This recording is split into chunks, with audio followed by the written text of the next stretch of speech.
എക്സാലോജിക് കേസിൽ പ്രതിപക്ഷ നേതാവ് പിണറായി വിജയന്റെ വീടുകൾ ഉൾപ്പെടെ അപ്രതീക്ഷിത മിന്നൽ റെയ്ഡ് നടത്തി എൻഫോഴ്സ്മെന്റ് ഡയറക്ടറേറ്റ്. 8 മണിക്കൂർ വരെയാണ് ഇഡിയുടെ പരിശോധന നീണ്ടുനിന്നത്.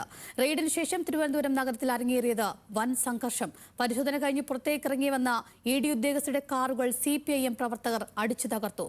കണ്ണൂരും കോഴിക്കോടും തൃശൂരുമെല്ലാം സംസ്ഥാന നേതാക്കൾ ഉൾപ്പെടെ പ്രതിഷേധവുമായി തെരുവിലിറങ്ങി. തന്റെ വീട്ടിൽ ഇഡി റെയ്ഡ് നടത്തിയത് രാഹുൽ ഗാന്ധിക്ക് വലിയ മനസ്സംതൃപ്തി നൽകിയിരിക്കാമെന്നായിരുന്നു പിണറായി വിജയന്റെ പ്രതികരണം.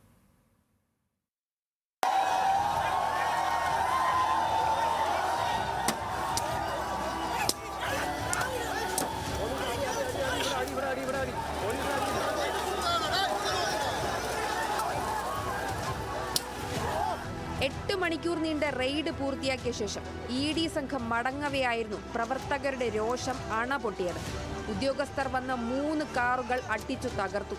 CPIM സംസ്ഥാന സെക്രട്ടറി MV ഗോവിന്ദനും V ശിവൻകുട്ടിയും കടകംപള്ളി സുരേന്ദ്രനും അടക്കമുള്ള നേതാക്കൾ രാവിലെ മുതൽ പിണറായി വിജയന്റെ വീടിന് മുന്നിൽ കുത്തിയിരുന്ന് റെയ്ഡിനെതിരെ പ്രതിഷേധിച്ചിരുന്നു.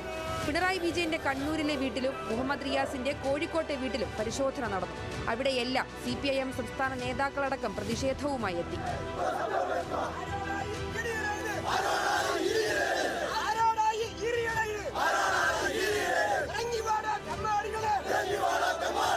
പുറത്ത് പ്രതിഷേധം നടക്കുന്ന സമയത്ത് തന്നെ പിണറായി വീടിന് പുറത്തേക്കെത്തി പ്രവർത്തകരെ മുഷ്ടി ചുറ്റി അഭിവാദ്യം ചെയ്തു.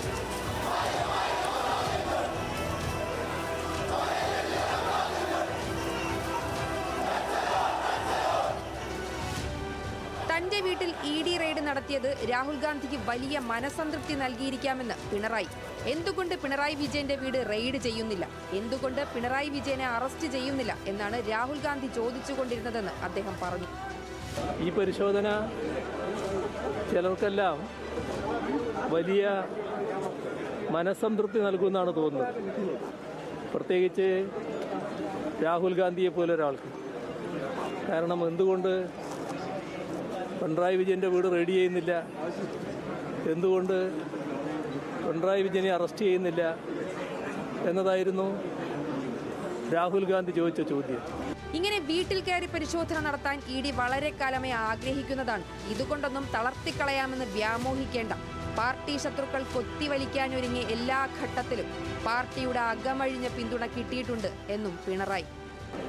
എല്ലാ കാലത്തും പാർട്ടിയുടെ അകമഴിഞ്ഞ പിന്തുണയാണ് പാർട്ടി ശത്രുക്കൾ കൊത്തിവലിക്കാനൊരുങ്ങിയ എല്ലാ ഘട്ടത്തിലും ലഭ്യമായിട്ടുള്ളത്.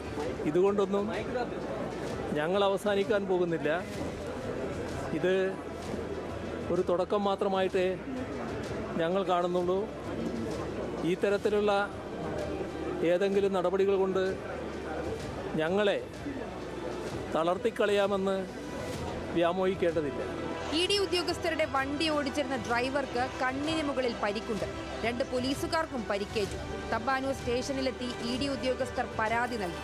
തൊട്ടു പിന്നാലെ പാളയം ഏരിയ കമ്മിറ്റി പരിസരത്തായി സംഘർഷ സാഹചര്യം. കാർ തകർത്ത പ്രവർത്തകർ പാർട്ടി ഓഫീസിലുണ്ടെന്നും അറസ്റ്റ് ചെയ്യണമെന്നും ആവശ്യപ്പെട്ട് വൻ പോലീസ് സന്നാഹമെത്തി. V ജോയിയുടെ നേതൃത്വത്തിൽ CPIM നേതാക്കൾ പോലീസിനെ തടഞ്ഞു. അത് ആരൊക്കെയാണെന്ന് ഐഡന്റിഫൈ ചെയ്തെന്ന് ഞങ്ങൾ ചെയ്യാം. ആ സമയം വരെ ഞങ്ങൾ ഇവിടെ തന്നെ നിൽക്കും. അല്ല, അത് ആരൊക്കെയാണെന്ന് നിങ്ങൾ നോക്കിയിട്ട് പറഞ്ഞാൽ മതി. ഞങ്ങൾ നോക്കാം. അല്ലാതെ ഓഫീസിൽ കയറാൻ പറ്റത്തില്ല. പാർട്ടി ഓഫീസിനകത്ത് കയറി ഒരു അറസ്റ്റും ഉണ്ടാവില്ല. അത് ഞങ്ങളെ ശവത്തിൽ ചവിട്ടിയിട്ട് മാത്രമേ നടക്കുള്ളൂ. പിന്നെ അവർ പറയുന്ന പ്രതികളെ ഐഡന്റിഫൈ ചെയ്ത് തരികയാണെങ്കിൽ ഞങ്ങൾ ആരൊക്കെയാണെന്നുള്ളത് സംബന്ധിച്ച് പരസ്പരം നോക്കിയതിന് ശേഷം തീരുമാനിക്കാം. അല്ലാതെ പാർട്ടി ഓഫീസിനകത്ത് കയറി ഒരാളെ അവർ അറസ്റ്റ് ചെയ്യില്ല. ഇനി എത്ര ഫോഴ്സ് ഉണ്ടെങ്കിലും ശരി, അത് അറസ്റ്റ് ചെയ്യില്ല. വൻ പോലീസ് സന്നാഹം പിന്നാലെ എത്തി. DCP തപോഷ് ബസുമതാരിയുമായി ചർച്ച. വിട്ടുവീഴ്ചയ്ക്കില്ലാതെ പോലീസും പാർട്ടി നേതൃത്വവും. അനിശ്ചിതത്വം. ഒടുവിൽ 5 പ്രതികളെ CPIM വിട്ടു നൽകി. ഇവരെ AR ക്യാമ്പിലേക്ക് മാറ്റി. ഈ ആക്രമിച്ച കാര്യത്തിൽ അവരുടെ പങ്കുണ്ടായിരുന്നു. എല്ലാ വീഡിയോ ഫുട്ടേജിൽ അവർ കാണുന്നുണ്ട്. നിലവിൽ അവർ കസ്റ്റഡിയിലുണ്ട്. കുറച്ച് പേര് കസ്റ്റഡി കൂടി കിട്ടാനുണ്ട്. കുറച്ച് പ്രതികൾ കൂടി നമുക്ക് കിട്ടാനുണ്ട്. അവർ ഇപ്പോൾ നമുക്ക് ബാക്കിയുള്ള നടപടിക്രമങ്ങൾ എടുത്തിട്ട് കസ്റ്റഡി വാങ്ങും. ഇഡി ഉദ്യോഗസ്ഥരെ ആക്രമിച്ച സംഭവത്തിൽ ചീഫ് സെക്രട്ടറിയോട് കേന്ദ്ര ധനകാര്യ സെക്രട്ടറിയാണ് വിശദീകരണം തേടിയത്. ഇഡി ഡയറക്ടറുടെ റിപ്പോർട്ടിനെ തുടർന്നാണ് ധനകാര്യ വകുപ്പിന്റെ നടപടി. കേന്ദ്ര ആഭ്യന്തര വകുപ്പ് ജോയിന്റ് സെക്രട്ടറി കേരള DGPയോടും ഇക്കാര്യത്തിൽ വിശദീകരണം തേടിയിട്ടുണ്ട്. വിവിധ ബ്യൂറോകൾക്കൊപ്പം ന്യൂസ് ഡെസ്ക്, ന്യൂസ് മലയാളം.